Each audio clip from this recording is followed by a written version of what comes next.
Kita lanjutkan kembali dok, singkat tadi mengenai tindakan medis yang bisa dilakukan. Nah itu apa saja sih dari tingkatan awal hingga tingkatan paling atas? Ya, biasanya tadi ya untuk obesitas grade 1 yang ada penyakit penyerta khusus ya atau obesitas grade 2 ke atas memang sudah harus ada terapi medis biasanya berupa obat minum atau ada juga yang berupa tambahan obat suntik biasanya. Salah satunya untuk mengontrol selera makan atau misalkan kedua untuk membantu dia menurunkan lemaknya gitu ya. Tapi memang ada tahapan terakhir biasanya kalau memang terapi medis pun kurang Nggak bisa. mempan gitu ya? Betul, kurang mempan akhirnya bisa kita tambahkan dengan terapi bariatrik. Jadi ada pemotongan operasi lambungnya agar lebih kecil jadi lebih gampang kenyang. Dan itu aman dok? Aman tapi harus disupervisi oleh dokter bedah dan dokter spesialis gizi. Karena kan lambungnya jadi kecil ya. Jadi pasti nutrisinya harus dikontrol dengan baik agar dia tidak kekurangan vitamin mineral dan kebutuhan lainnya. Ini yang juga sempat dilakukan untuk penderita obesitas Arya itu ya yang waktu itu Betul, ya? betul.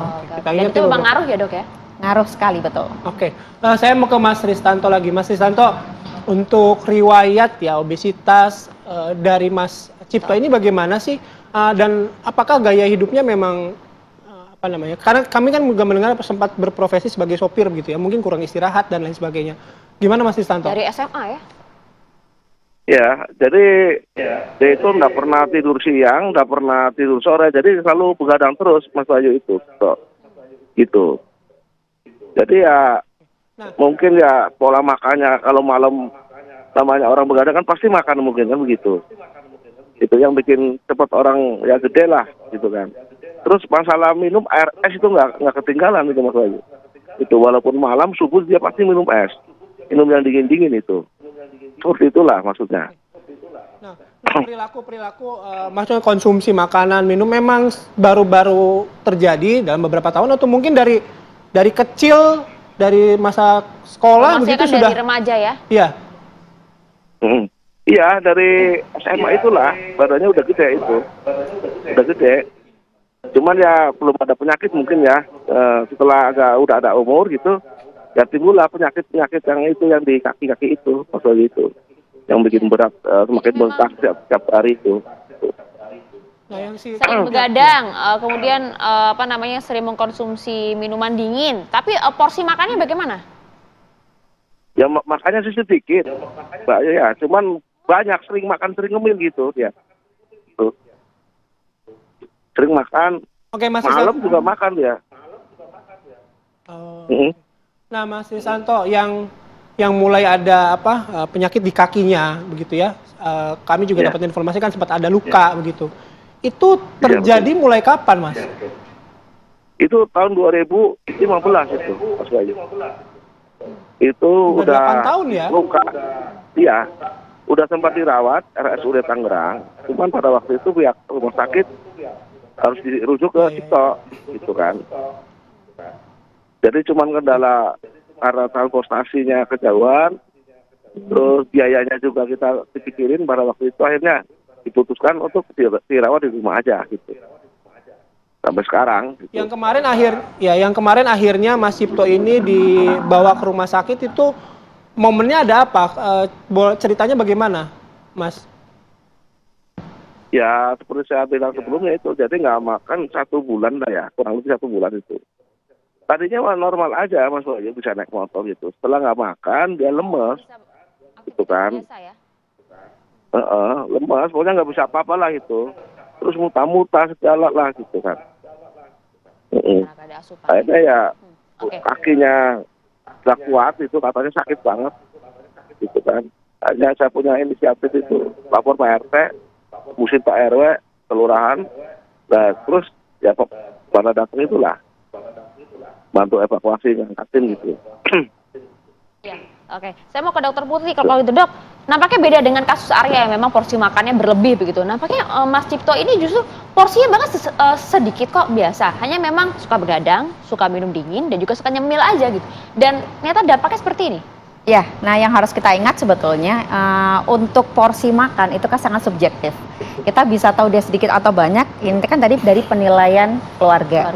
Bisa jadi ketika dihitung oleh ahlinya, maka bisa jadi asupan tersebut sebetulnya berlebih. Gitu. Yang kedua, kadang kita tidak sadar adanya kalori tersembunyi atau lemak tersembunyi di pengolahan makan. Jadi misalkan masakannya tanpa disadari tinggi lemak, tinggi minyak sehingga kalorinya sangat besar. Tapi secara nutrisi dia rendah gitu. Kemudian yang kedua kita ingat tadi faktor yang terjadi juga adalah pasien ini kurang tidur. Nah, orang-orang yang begadang ini memang cenderung metabolisme tubuhnya akan lebih lambat.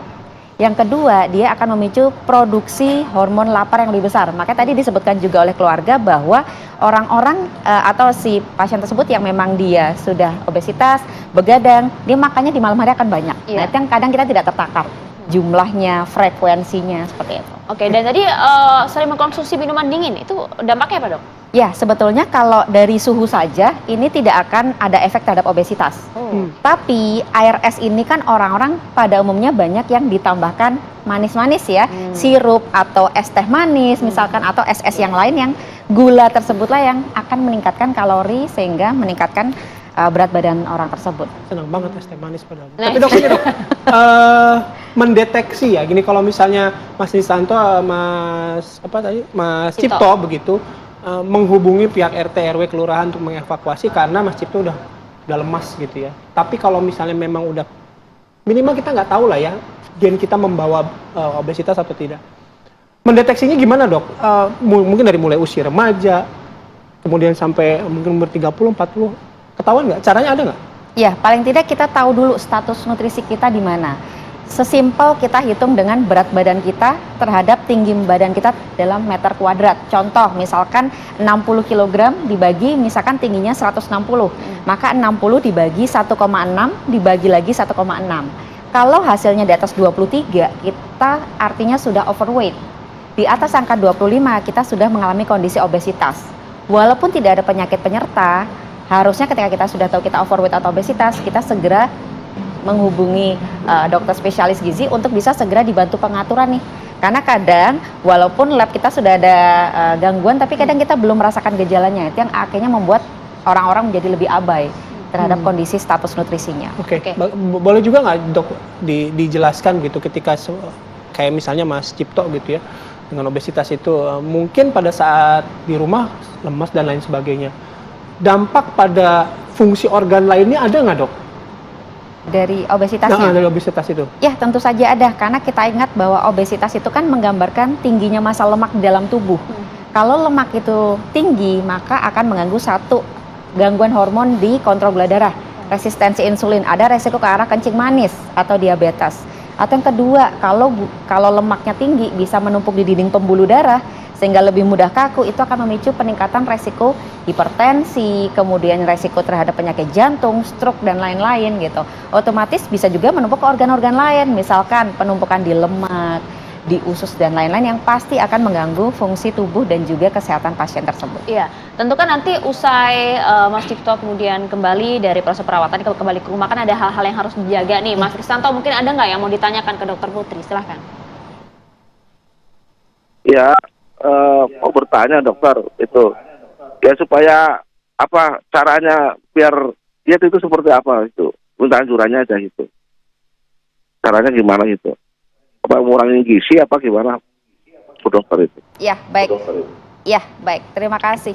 Jadi memang untuk nanti ketika sudah di rumah, memang yang terbaik untuk terapi obesitas itu adalah melakukan defisit kalori. Tapi hati-hati, defisit kalori ini kita tidak boleh asal ya, tidak boleh kita melakukan oleh diri sendiri. Jadi akan lebih bagus dengan kondisi berat badan yang sudah obesitas morbid seperti adik Mas gitu ya, itu akan membutuhkan penurunan kalorinya yang bertahap gitu. Itu yang akan sebaiknya dibantu oleh ahlinya. Kemudian yang kedua pasti akan dibutuhkan ada tambahan dari terapi medis yang sebaiknya dikonsumsi secara rutin ya, sehingga membantu progresnya lebih baik. Betul.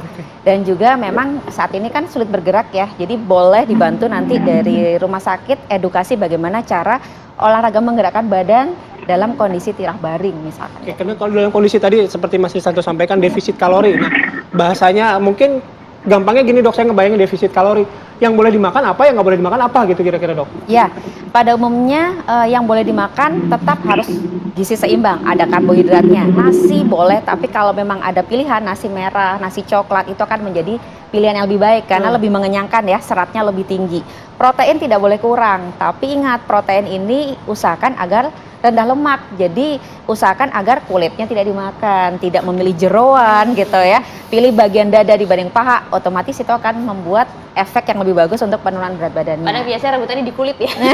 Di jeroannya. Iya. ayam. Dan jangan lupa sayurnya ya. Jadi nanti kalau di rumah sayur apapun tidak ada batasan Oke. gitu. Yang penting adalah pengolahannya sebisa mungkin minim minyak. Jadi kalau misalkan mau masak tumis-tumisan di rumah, tidak harus mahal sebetulnya sayurnya, tapi minyaknya aja yang dikurangi, jenis sayurnya bebas yang ada di sekitar dan yang mudah didapatkan. Minuman manis stop ya, Dok Nah ya. itu dia, nggak boleh Sebaiknya dulu ya? di stop. Betul. Oke, seperti itu Mas Ristanto, ada yang ingin ditanyakan lagi? Udah, terima kasih Mbak Ayu, terima kasih, udah jelas Bang. Ya, sudah ada Ya. catatan-catatannya kalau gitu. Baik, sekali lagi terima kasih juga Mas Ristanto ya sudah hadir. Semoga kami mendoakan semoga adanya Mas Ristanto, Mas Cipto ini bisa sehat kembali, bugar seperti sedia kala ya Mas ya. Amin, amin. Terima kasih banyak Mas Ristanto. Salam untuk keluarga di rumah. Dr. Assalamualaikum. Putri juga terima kasih Dok Terima waktunya kasih. sudah hadir bersama kami pagi hari ini. Oke.